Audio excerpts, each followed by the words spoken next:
Hoe onderskei ek tussen die ware en die valse kerk? My naam is Nico Juffer van die AP Kerk Amajuba, Newcastle en Piet Retief. Artikel 29 van die Nederlandse geloofsbelijdenis help ons om hierdie vraag te beantwoord.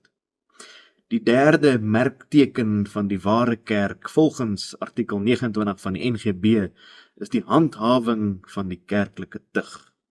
In die moderne wêreld word tug dikwels as iets negatiefs of veroordelend gesien. Maar binne die konteks van die gereformeerde belydenis is dit juis 'n daad van geestelike versorging en beskerming. Ons lees Hebreërs 12 vers 6 as ook vers 11. Want die Here tugtig hom wat hy liefhet, en hy kastei elke seun wat hy aanneem. Nou lyk elke tugtiging of dit op die oomblik nie 'n saak van blydskap is nie, maar van droefheid. Later lewer dit egter 'n vredevolle vrug van geregtigheid vir die wat daardeur geoefen is. Die tug word nie uitgeoefen om mense te straf nie, maar dit is gegrond in liefde.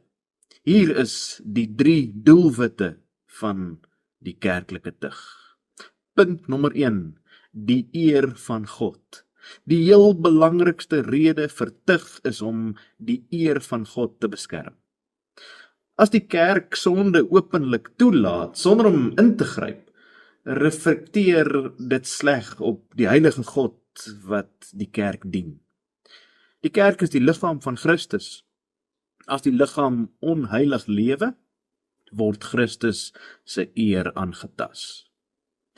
Deur tug toe te pas, verklaar die kerk dat God heilig is en dat sy volk geroep is om ook heilig te wees. Punt nommer 2. Die heil van die gemeente. Tug dien as 'n skild vir die res van die gelowiges. Voorkoming van besmetting.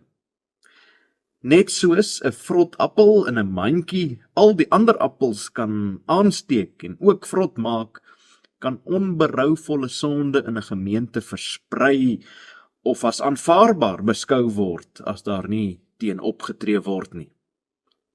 Beskerming van die swakkes. Dit verhoed dat onvolwasse gelowiges mislei word deur die slegte voorbeeld van iemand wat hardkoppig in die sonde volhard. Die reinheid van die sakramente. Dit verseker dat die sakramente nie ontheilig word deur mense wat openlik teen God se wil rebelleer nie. Punt nommer 3, die behoud van die sondaar. Dit is hier waar die aspek van liefde vir die individu die duidelikste na vore kom.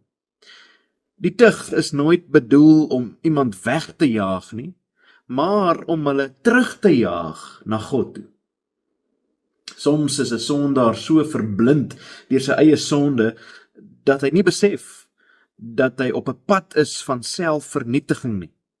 Die tug dien as 'n geestelike noodrem. Die doel is altyd bekering. Wanneer die persoon berou toon, moet die kerk hom met oop arms en liefde weer terug ontvang.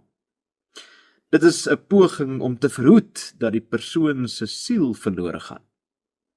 In Matteus 18 is daar 'n duidelike padkaart vir hoe hierdie liefdevolle tug moet verloop, wat verseker dat dit nie misbruik word nie. Sonder tug word die kerk 'n sosiale klap. Met tug bly dit die heilige bruid van Christus. Amen. Kom ons bid saam.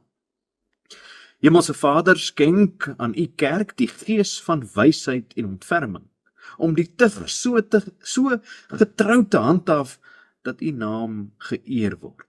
Die gemeente bewaar word en die sondaar deur ware bekering tot u teruggelei mag word. Amen.